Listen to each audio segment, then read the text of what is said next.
Hi everyone, I'm Ernest with UpFix, and today in front of me I have an instrument cluster for a 2001 Audi TT Mark 1. This is a very classic vehicle now. It's over 20 years old, but still very popular, and this ranges from 1998 to 2006.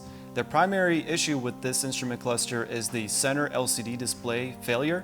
So you'll see pixelation or a complete loss of picture on the info display in the middle, and I'm going to show that to you now, and also show you what it looks like after we rebuild it. As you can see, the pixelation and distortion in the metal screen there. Stay tuned for the after results.